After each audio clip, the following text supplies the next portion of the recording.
back in the day, yeah, we had this trend. Like, we had this thing called eaters. Yeah. I think I know where you're going. Yeah, it was bare childish. Like, obviously, we used to run up in stores on the high street and just rob bare stuff. Like, it's basically shoplifting. Yeah, heist. It's a heist. It's a heist, basically. Yeah. But I'm talking like year 9, early teens. I'm talking about 10 years BT. Yeah. Before therapy. BT, yeah. BT before therapy. Yeah. So, like, obviously it's tapped, but it's like I'll get into Primark, take anything I can, and I've left with like waist 38 jeans. These times I was definitely a size 6. A size 6. What are you on about, man? You're a bad B. You're a bad boy. If we're talking new look, then I'm a size 4 because their clothes come up a bit big. Yeah. So yeah, that's how dumb it was. There was no logic to it, but it was fun. Like, we had a group of us on the heist that used to go, and it was fun. Now, I'm always thinking big time. I'm always thinking, how do we take these heists to the next level? Yeah. How do we go bigger and better? And non-school uniform day is coming up soon.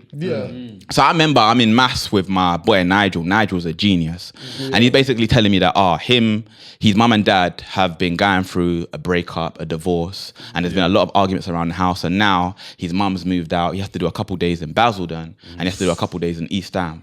And he's like, "There's nothing good about Basildon. It's boring. The only good thing about Basildon is this big mall, this big shopping centre called Lakeside, where they've got all the shots." And I'm like to him, that's bare side about your mum and dad, but tell me more about this mall. Tell me more about this shopping centre, please. I'm sorry. So we're in maths, and he's basically like, he's a genius again. So he's basically like, I could tell you, but it will take long, and we're supposed to be studying Pythagoras theorem. I was like, bruv, the Met Gala's coming up. Nobody cares about Hercules, bro.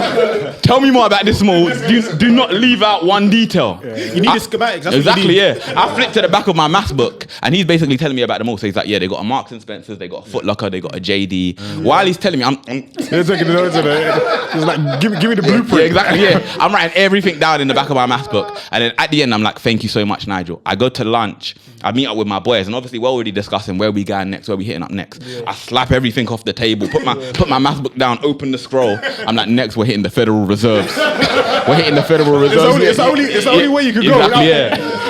I was like, my boy told me about this shopping centre in Basildon called Lakeside. This is where we're going next. Everybody is gassed. Everybody's gassed. Everybody's like, non-school uniform day, we're going to be drip tight. It's going to be so sick. Non-uniform day is like, it's like fashion week, isn't it? Yeah. It's like Met Gala in it. So the day comes where we're supposed to go out, and I think to myself, you know what, let me go speak to Nigel. I was like, Nigel, look, we came up with this plan together. We devised this together. I know this is not really your style, but do you want to come? There's a space on the squad. On the roster, do you want to come?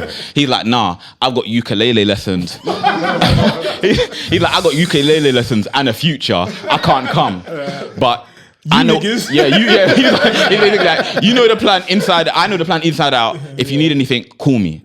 So he's basically like the professor. I'm like Berlin. He's like the professor. He's still gonna go down for joint enterprise, though, surely. So we start traveling to Lakeside. Everything Nigel told me to a T works out. Basically, like you take the C2C from Barking, get to like Thurrock, Lakeside. You cross over the bridge, jump the barriers. L1, L2, R1, R2. Up, down, left, right. Everything works out to a T. So then we're outside of the shopping centre now, and I gather the lads. I'm leading this heist, basically, So I gathered them, and I was like, "Are you man ready?" They're like, "Yeah." I was like, "Is your bag empty?" They're like, "Yeah." I was like, "Is your mind full?" They were like, "Yeah." I was like, "Are you willing to do anything to get this done?" They're like, "Yeah." I'm like, "Are you willing to leave your boy behind to get this done?" He's like, "Yeah." What? Hey, Berlin, you're moving mad. Moving crazy, honestly. I was like, "Are you willing to get on your knees to get these clothes?" Everybody's like, "No."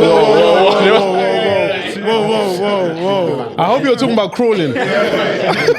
So then they're like, so everybody's pumped, and I'm like, let's go, La Familia. I don't know why I said I don't know why I said La Familia, but it slapped so hard when I said La Familia. So everybody's pumped, yeah. We get in there. First shop, H&M. I get tackled by a security guard. He takes me to the back. They call the police. You went out early. Yeah, early. Straight. Literally first shop, I'm out. Red card, first yeah. five. The police come, yeah, and they're basically like, yep, we've reviewed the camera. We're going to arrest you now. You don't seem like you're resisting or a problem, so we're not going to put you in handcuffs as long as you promise not to run. I was basically like, yeah, don't worry. I'm in enough trouble already. As soon as we get out of here, I'm going to run. Trust me. I was like, put me in cuffs. I need that. I was like, if we're going to do this, I'm going to do the whole experience. I need that. I told him, not the front. I don't want it at the front. I want it at the back. Yeah. I want it at the challenge. Yeah. I was like, put your hand here so they know you're escorting me. I'm not getting out of free will. And whilst you're there, where's the tear gas? Spray me with something, yeah. Spray me with something, yeah. If we're gonna do this properly, if we're doing this, bro. So yeah, they take me to the police station. I remember Basildon police station. I don't know anything. I'm in year 9, so I don't know anything. I'm thinking the police station is prison. So as soon as I get in there, it's weird. So in these cells, you have like a bed and then you have like a toilet. That's it. There's no PlayStation. There's no Wii. It's just basically you alone with your thoughts, bro. And when you're alone with your thoughts, BT, it gets crazy, bro. Before therapy, it gets crazy. So as soon as I get in there, I'm getting mad. I'm always like, steady trying to find the mode. Why do what I do? The police officer's like, keep it down. I'm like, put me in the hole then. I don't care. Put me in the hole.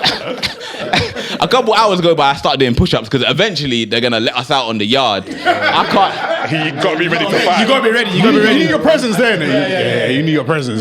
So the police officer basically tell me like, look, all that's gonna happen is we're gonna keep you in the cell. You need an appropriate adult before we can let you go. So we're gonna call your house and then we're gonna let you go. So he calls my dad. My dad basically says, yeah, wrong number. There's no Deji that lives here.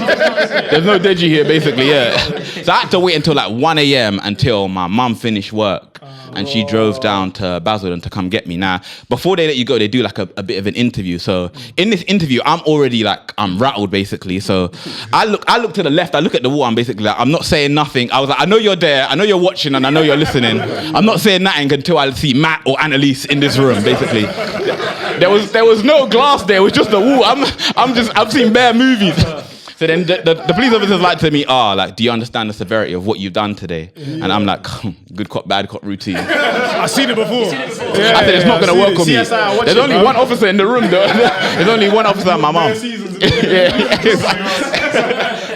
So they're like, look, we're going to take this seriously, but because the items that you stole, this was obviously not premeditated. The items that you stole don't even fit you. So we're going to allow you to go. Also, we had a look through your bag and we went through your math book. Although you're struggling with algebra, you seem like a pretty smart kid. So yeah, we know, yeah. Fractions you can do. They don't like the back of the math book. I got a list of shops, what floor they're on, what time the manager takes the break, everything. If they got to the back, I would have been done. So yeah, they let me go eventually. They reprimand me, they let me go. I'm in the car back home. Yeah. And I'm with my mum, and this is the first time I've seen my mum upset, not angry. Like she's proper sad, and it was a long journey. And that's when it hit me that I've got nothing to wear to non-school uniform. You're thinking about the next heist. You're like, listen, we need that re-up. We need to go in. Oxford Street. You got to hit Oxford Street next. I'm thinking to go to school in all orange. Give me a teardrop here. I need the full package. I get to school the next day, like the non-school uniform day, and all of the boys that came on the heist with me dripped out. They're like, Dej, yo, after H&M, we hit up JD. Everything you said was true. Where did you go? I was like, oh my days, man. I got fucking shagged, bro. At least they abided by the rules. You said if someone gets leave caught, leave the man. back out. La Familia. What's a La Familia?